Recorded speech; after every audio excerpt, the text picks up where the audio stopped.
Olá, meus queridos amigos, muito bom dia! Muito bom dia, gente, muito bom dia! Começando com muito carinho mais uma pílula do nosso amado Evangelho, sábado. Luz e paz é o seu coração, a sua vida.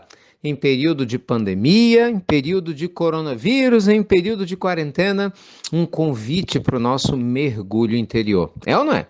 Gente, hoje eu queria conversar com vocês a respeito de um assunto que vira e mexe, a gente volta com ele aqui na pílula, porque realmente faz parte do nosso dia a dia. Vamos falar um pouquinho a respeito de teimosia e persistência, a respeito do que nós podemos fazer para a gente não desistir daquilo que realmente importa, mas ao mesmo tempo não se perder, né, em teimosias existenciais? Bem, talvez alguns de vocês falem, mas o Ricardo já falou disso um tempo atrás. Pois é, gente, o problema está aí, né? Jesus falou do evangelho há 2000 anos atrás, a gente repete isso há 2000 anos, nem por isso a gente aprendeu. Não é verdade? Então, acho que eu estou sendo persistente em falar desse assunto e não teimoso. Vamos ver, vamos ver. Gente, quantas vezes na vida nós temos situações, né, em que literalmente a gente se confunde entre teimosia e persistência. Às vezes você está lá batendo, né, dando murro em ponta de faca, insistindo num projeto, num trabalho, insistindo num relacionamento, insistindo numa maneira de viver que só te faz mal, só te traz infelicidade, não te faz crescer, não te leva adiante, mas seja pelo medo de começar algo novo, seja pelo receio de abrir mão de algo que você já conhece, talvez você prefira aceitar o que é ruim, que lhe faz mal, do que se permitir fazer algo novo. Isso é o que a gente chama de teimosia. A pessoa teimosa, ela não tem nada que justifique de maneira lógica o caminho que ela segue, a não ser o orgulho. Por isso que ela é teimosa. Como ela está no caminho, ela não quer voltar atrás, ela não quer abrir mão. Não existe um cálculo que justifique, né, o objetivo dela, que é diferente da pessoa persistente. O grande exemplo que eu te trago é um professor. Imagina um educador que tem um aluno difícil na sua sala de aula, mas o aluno está lá se esforçando, está querendo estudar, e o professor explica de um jeito que ele não entende. O professor dá pirueta, ele não entende. O professor cria um novo processo, um exemplo, né? Claro. E ele não entende, mas você vê o aluno interessado. Olha que diferença. Um outro aluno, o professor quer explicar, dá pirueta, o aluno não está nem aí, ele mexe no celular. Entendeu? Presta atenção em outras coisas, joga a conversa fora, não está nem aí para o esforço do professor. O que que acontece? O primeiro aluno, você concorda que vale a pena você ser persistente? Mesmo que te irrite um pouco, você fala, poxa, ele está se esforçando, não é? Então você vê um sinal de progresso, pelo menos na boa vontade do outro. Já o segundo aluno, ele não está nem aí para aquilo que você está fazendo. Então, de repente, você ficar exageradamente preocupado vai ser uma teimosia. Você vai fazer a sua parte, mas você sabe que depende também da outra pessoa, o processo de aprendizagem. Gente, a vida é assim. Observe que do ponto de vista espiritual, o mundo maior nos trata assim. Quando o mundo maior observa que nós estamos sendo teimosos, persistentes no erro e a gente rejeita auxílio, rejeita a orientação espiritual, principalmente quando isso acontece uma existência após a outra, a gente fica entregue a Deus dará. Muita gente acha que isso não acontece, mas acontece sim. Acontece sim.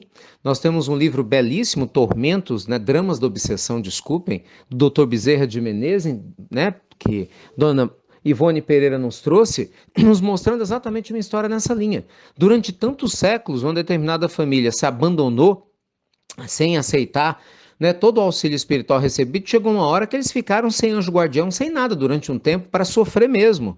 Não que o sofrimento fosse um desejo do mundo maior, mas era um mal necessário para ver se a pessoa batia a cabeça de tal forma, né, em termos de orgulho, até o momento que ela, pum, abrisse. É, lógico que é uma metáfora, né, gente? Bater a cabeça no sentido da cabeça dura, né? Quando a gente não abre, às vezes é só a dor mesmo, o sofrimento que vai ser um bisturi que vai rasgar o nosso ego, né, de uma ponta a outra, até que a gente dê conta de realmente entender a nossa função e o nosso papel no mundo. Em contrapartida, a pessoa teimosa, ela vê o erro e ela literalmente não quer mudar. Ao passo que a pessoa persistente não. Ela vê a dificuldade, mas ela sabe que ela está progredindo, não é? Ela vê que o caminho não é fácil, mas ela sabe que vale a pena. Quer ver um exemplo de persistência? Nosso anjo espiritual conosco. Quando ele vê que a gente se esforça de verdade, mesmo que a gente erre uma vez, erra outra, mas você quer acertar. Então ele persiste. Por isso no Evangelho está lá, conhecereis o verdadeiro espírito cristão pelo esforço que faça por domar as suas más tendências. O verbo é esforço. Não é conquistar, porque quando a gente realmente tem a boa vontade, o mundo maior nos observa de perto, com atenção, com carinho, porque vem em nós a maturidade daquele que quer acertar. Então, nossa pílula de hoje te convida a refletir sobre isso. Está sendo teimoso ou persistente? Esse tema é fascinante, gente. Daqui a pouquinho, às 10h30, eu vou conversar com o Nelson Xavier sobre esse assunto maravilhoso, né? Formas da gente ser persistente no nosso progresso espiritual. Espero que você participe. Vai ser uma honra ter você com a gente às 10h30. E hoje à noite, às 8 horas da noite, nós teremos uma live inédita, especialíssima, falando sobre quais são os ensinamentos, né, que esse processo de quarentena vai nos deixar e que a gente talvez não esteja aproveitando. Será que a quarentena vai deixar saudades? Não é? E o que a gente pode tirar de proveito desse momento? Hoje à noite, às 20 horas, vai ser uma live fantástica. Te espero também, tanto o Evangelho quanto a live, você sabe, no nosso canal do YouTube e do Instagram, juntinho com vocês. Amanhã à noite tem live também, falando sobre espiritualidade em época de coronavírus. Então, bora deixar esse espaço da noite de hoje para amanhã para a gente mergulhar fundo nesse momento que a gente está passando. E ó, vou te contar uma coisa, hein? Já tem até estudo estatístico dizendo quando que a pandemia deve acabar no Brasil. Quando? Assista a live de hoje à noite e amanhã que nós vamos falar sobre isso, tá bom? Beijo grande no seu coração, muita luz e paz e você já sabe, com persistência. Até breve, até muito, amigos, muito breve.